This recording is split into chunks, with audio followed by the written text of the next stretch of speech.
64 Tacos Podcasts presents Is This Song Good? This is episode 48. Aerosmith, Movin' Out.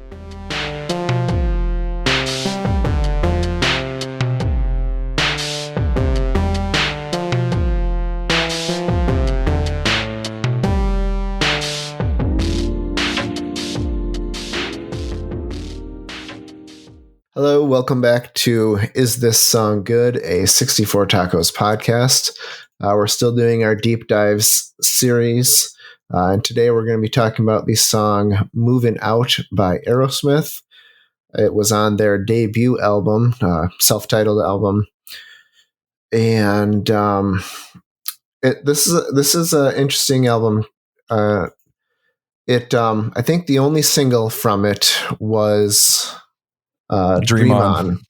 Yep. Which has become the quintessential Aerosmith song, but it was not that way when it first came out, and there are a lot of other good songs on the album. So I was well into my listening of Aerosmith before I got back to the early stuff. Growing up in the 80s and 90s, we had the whole David Geffen era, with Get a Grip and Permanent Vacation and Pump and all those. And then I realized, oh my goodness, they have an entire decade's worth of music before this. So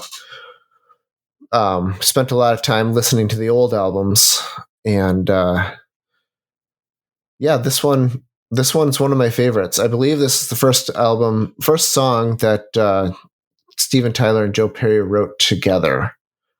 And there's a few different recordings of it. There's the original Aerosmith album, and then it got remixed for the Pandora's Box album. And I don't know which one I like better, but they're both good. It's just this classic bluesy, hard rock, early Aerosmith. Everything's dirty and gritty. It definitely is a product of its time, and I really like it. What are you guys' thoughts on this one? Yeah, it rocks hard. It really, and it probably should have been a single. I imagine it wasn't, just because of the length. And of course, back in the early 70s, they really didn't know how to do single edits, or if they did, they weren't doing it very often. But it's the guitar work is amazing. When I was listening to it, so I'm not very familiar with the first Aerosmith album, and I need to change that. I need to change that for a lot of their earlier work. I actually put a playlist out probably about a year ago of the greatest Aerosmith songs you've never heard. If you want to go look for that. Yeah. And it's the Joe Perry guitar work is just amazing. He's doing some really, really cool things, and especially from the fact that I don't think he's like classically trained in any sense. Like, he's completely just picked up a guitar and started tinkering around with it. But sometimes those are the best guitarists that kind of find their own voice and do their own thing. But the solos are really interesting. It's just across the board. It's a really, really good song. And it does feel kind of dated in the production, but in the writing, it's some of the most innovative stuff that Aerosmith, I think, is capable of. What are your thoughts, Dan?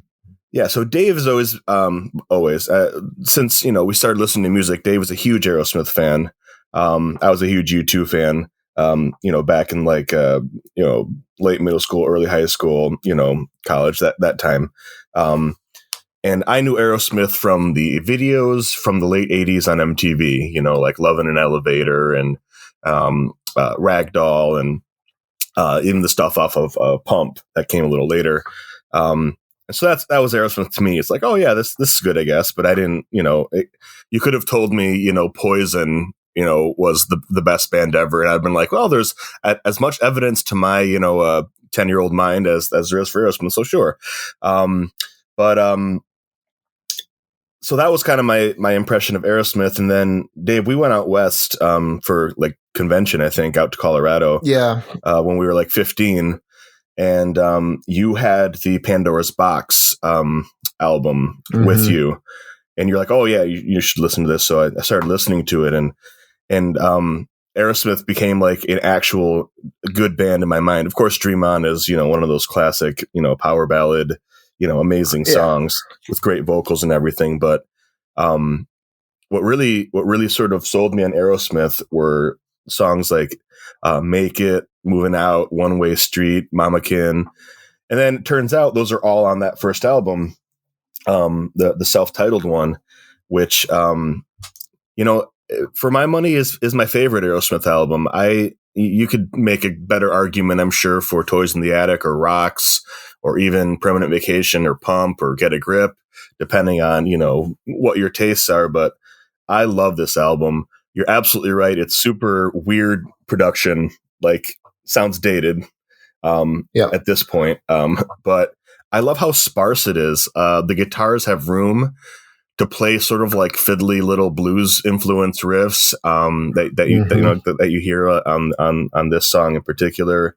I love that there's room for the bass and it's a cool bass tone. Tom Hamilton does just enough, I actually love the sound of the drum kit, which is kind of weird. I don't usually care at all about the drums on Aerosmith songs because Joey Kramer gets pretty sort of straightforward and boring for the most part, unless he's your standard rack drummer. Yeah, there's nothing innovative, but I love the drumming on their early stuff. And yeah, Steven Tyler is doing his best blues man impression when he does this like early version of his sort of crazy vocal stuff.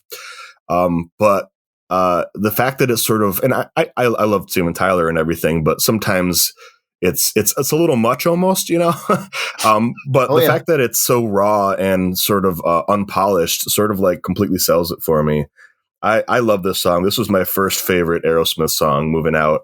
And now there's plenty more on there, but this album is perfect for me. It's maybe half an hour of just all sort of bluesy type stuff, and then Dream On. But it's awesome. I love this song. I love this album. Yeah, it's a great tribute to the early 70s and the end of the 60s music, because it has a lot of that feel in it. The Stones and Yardbirds and stuff like that. It has a lot of that feel to it. It's America's version of the the British rock invasion is what this really is, and it's such a good album. And Moving Out is without a doubt my favorite. Maybe Dream On, it's still my favorite probably, but Moving Out is such a good song. And like you guys said, it's got some incredible guitar work where Joe Perry proves, he is one of the elite guitarists, certainly of the 70s. Yeah, definitely. And if you haven't spent any time with this album, you need to, because it is a great album. If you are a lover of music, if you just want to listen to hits, this album's probably not for you. And I understand why this maybe wasn't a radio single. But man, there's some good blues, some good hard rock in this album, and Moving Out is a perfect example of that. All right, so what do we have next week, Dan? What do we have next week? Next week we're doing we're shifting gears to more hard rock, sort of a newer version of hard rock. That's Clutch, the band, and the song is "Drink to the Dead." And yeah, we'll talk about it next week. Sounds good.